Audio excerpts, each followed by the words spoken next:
Dictation قبول نہیں کرنی چاہیے تو کہا جاتا ہے جی کہ یہ جو ہے یہ پی ٹی آئی کے حامی ہیں. تو اس لحاظ سے دیکھا جائے تو یہ جو اس وقت جو ہو رہا ہے پاکستان میں، جو پریس فریڈم کے حوالے سے اور سینسرشپ کے حوالے سے جو اس وقت صورتحال ہے، یہ عمران خان کے دور حکومت سے بہت ہی بری ہے. اور کمپیئر کریں اگر آپ، تو اس وقت ہمیں پتا تھا کہ پیمرا جو ہے اس کے ذریعے ہم پہ پریشر ڈلوایا جاتا ہے، سینسرشپ لگوائی جاتی ہے. اب پیمرا کا کوئی آرڈر ہی نہیں آتا اور ایک نامعلوم فون کال جو ہے اس پر میڈیا جو ہے اس کو ڈکٹیٹ کیا جاتا ہے. تو اس کا کیا مطلب ہے؟ اس کا مطلب یہ ہے کہ جو لوگ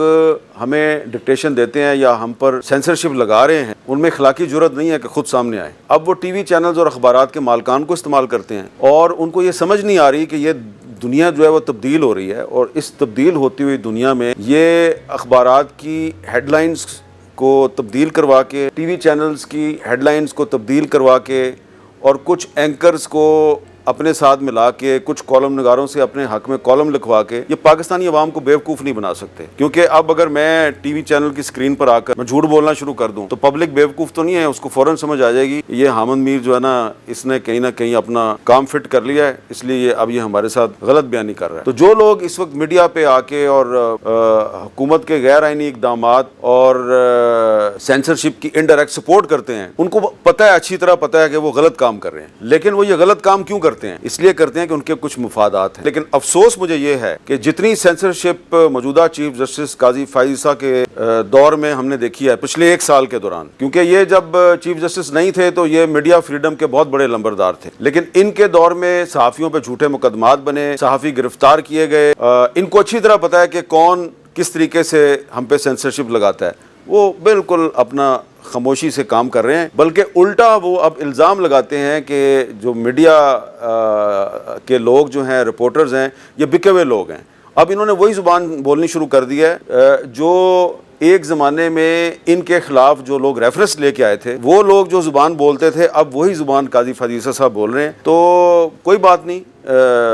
ہم نے اس سے بھی برا وقت دیکھا ہے، وہ وقت گزر گیا تو یہ بھی گزر جائے گا. ناظرین، حامد میر کے مطابق پی ٹی آئی کے دور میں کبھی میڈیا پر پابندی لگتی تھی تو وہ پورے پروسیس کے تحت لگتی تھی. پیمرا کے ذریعے نوٹس ایشو کیا جاتا تھا اور پھر آرڈر دیا جاتا تھا، جس کے بعد صحافیوں کے پاس اور میڈیا کے پاس اس بات کا اختیار تھا کہ وہ اس کو کورٹ میں جا کر چیلنج کر سکتے تھے اور کورٹ کی مدد سے وہ اس آرڈر کو ختم کر سکتے تھے. لیکن آج جس طرح سے غیر اعلانیہ ملک میں مارشل لا لگا ہوا ہے، بالکل اسی طرح سے غیر اعلانیہ سینسرشپ بھی ہے، جو کہ بہت زیادہ خطرناک ہے اور عمران خان کے دور سے بہت زیادہ بدتر ہے. کیونکہ عمران خان نے قانون و آئین کو کبھی بھی اس طرح سے اپنے ہاتھوں میں نہیں لیا جس طرح سے یہ جعلی مینڈیٹ پر آئی حکومت اور ان کے سہولتکار قانون و آئین کی دھجیاں بکھیر رہے ہیں اور اپنے ہاتھ میں لے رہے ہیں. میڈیا پر سینسرشپ لگائی گئی ہے، عمران خان کی ویڈیو اور تصویر نہیں چلائی جا سکتی، لیکن جب پیمرا سے پوچھا جاتا ہے، پیمرا یہ کہتا ہے کہ ہم نے تو آرڈر پاس نہیں کیا. تو ناظرین، میڈیا پر جو سینسرشپ لگائی گئی ہے اس بارے میں آپ یہی سوچ سکتے ہیں کہ نہ نظر آنے والی مخلوق یا پھر کوئی ایسی خلائی مخلوق جس نے میڈیا پر پابندی لگا دی ہے اور میڈیا سے بلکہ عمران خان کی ویڈیو اور تصویر کو ہی غائب کر دیا ہے، کیونکہ پیمرا کی طرف سے آرڈر پاس نہیں کیا گیا. اور جب یہ لوگ عدالت میں جاتے ہیں تو عدالتیں کہتی ہیں کہ اس پر کوئی پابندی نہیں. ناظرین، حامد میر کے مطابق ٹی وی مالکان کو ایک کال آتی ہے جس میں انہیں ڈرایا دھمکایا جاتا ہے، ان کو پریشرائز کیا جاتا ہے کہ اگر عمران خان کی تصویر چلائی گئی یا تم لوگوں نے میڈیا پر سچ بولا تو تمہیں اس کا انجام بھگتنا پڑے گا. تو پھر اسی وجہ سے ٹی وی مالکان اور میڈیا کے لوگ مکمل طور پر ڈر جاتے ہیں اور پریشر میں آ جاتے ہیں. اسی وجہ سے وہ مکمل طور پر حقائق بیان نہیں کرتے